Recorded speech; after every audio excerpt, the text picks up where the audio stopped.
Hello everyone. तो CUET PG entrance examination से related जो आपकी क्वेरी थी उसको मैं यहाँ पर आंसर करूँगी। लास्ट तक देखिएगा। सब्सक्राइब नहीं किया तो सब्सक्राइब कर लीजिएगा, बेल आइकन प्रेस करना नहीं भूलेगा।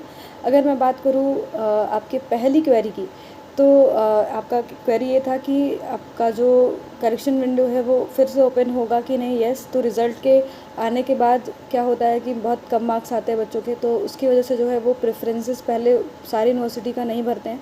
तो यहाँ पर एक बार और प्रेफरेंस भरने के लिए आपको, और भी जो गलत चीज़ें हुई थी उसको करेक्ट करने के लिए आपको एक बार रिज़ल्ट के पहले और बाद में आपको एक चांस दिया जाता है, चाहे वो आपके पहले और उसके बाद दिया जाए, एक बार और मिलेगा आपको चांस।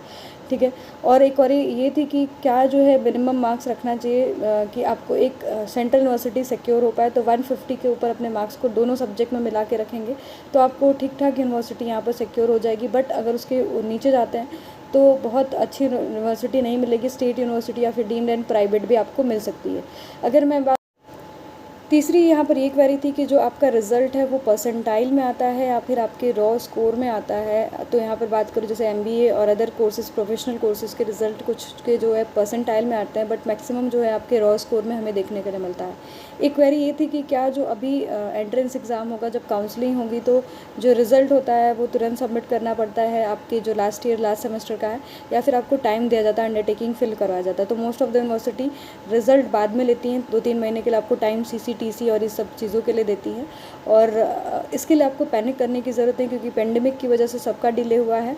तो आपको अतिरिक्त जो समय है वो 1 महीने का, 2 महीने का दिया जाता है। इसके लिए आप ज़्यादा पैनिक ना करें। ठीक है। तो आपको अतिरिक्त समय मिलेगा, इसकी आपको चिंता नहीं होनी चाहिए। ओके।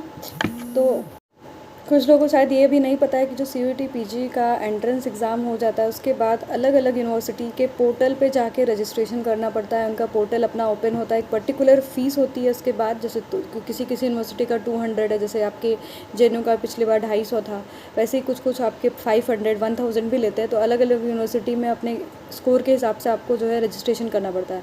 सपोज़ आपका अगर मार्क्स 250 है तो आपको उसके अकॉर्डिंग प्रेफरेंस बनानी पड़ती है, जैसे डीयू हो गया, जेएनयू हो गया, अब BHU, HCU, Pondicherry university, BBAU, ये सब प्रेफरेंस बना के आप हर पे जाके रजिस्ट्रेशन करेंगे।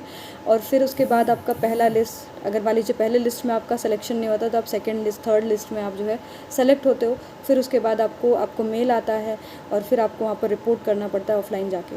ठीक है। तो ये जो है आपके रिज़ल्ट के बाद का प्रोसीजर होता है। रिज़ल्ट के पहले अगर मैं बात करूँ तो आपका जो है याद रखिएगा कि आंसर की आती है, और आपके आंसर की को चैलेंज करना पड़ता है। हर आंसर की को चैलेंज करने और इस में आपको एक पर्टिकुलर फ़ीस सबमिट करनी पड़ती है, और ये नॉन रिफंडेबल होती है। अगर आपका क्लेम सही नहीं गया तो भी आपको ये फ़ीस नहीं दी जाती है। और ऐसा अक्सर देखा गया है कि जो है सीयूईटी का आंसर की जो होता है मैक्सिमम रॉन्ग ही होता है, और बहुत सारे क्वेश्चन ड्रॉप भी देखे जाते हैं। ठीक है। तो ये सारी चीज़ें भी आपको देखने के लिए मिलेंगी आगे। ठीक है।